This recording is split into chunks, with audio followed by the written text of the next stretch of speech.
YouTube আৰু Netflix বৰ্তমান সময়ত বহুত পপুলাৰ হয়তো আপুনিও ব্যৱহাৰ কৰে চ' ইউটিউব আৰু নেটফ্লিক্স দুইটাৰ এটা বস্তু কমন আছে যদি ইউটিউবৰ আপোনালোকে নেম নিউমাৰজি কেলকুলেট কৰি চায় তেতিয়াহ'লে কম্পাউণ্ড নাম্বাৰ আহে 31/4 আৰু নেটফ্লিক্সৰো যদি আপোনালোকে কেলকুলেট কৰি চায় সেয়া আহি গ'ল 31/4 চ' 4 নম্বৰ হৈ গ'ল ৰাহু আৰু ৰাহু স্পেচিয়েলি তেওঁলোকৰ কাৰণে ভাল যোনে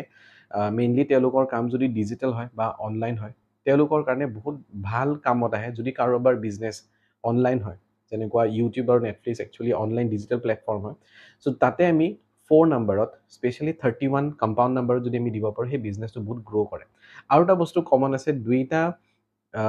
লগো যদি চাওঁ আমি নেটফ্লিক্সৰ ৰেড কালাৰ আৰু ইউটিউবৰ হ'ল ৰেড কালাৰ লগো স্পেচিয়েলি আমি চবকে এট্ৰাক্ট কৰাৰ কাৰণে যে ডাঙৰ সৰু চবেই যাতে ইউজ কৰিব পাৰে ইউটিউব চবেই ইউজ কৰে নেটফ্লিক্স দেখিব আজিকালি চবেই ইউজ কৰে 199ত বহুত ইজিলি এভেইলেবল হৈ যায় চ' তেনেকুৱা ধৰণৰ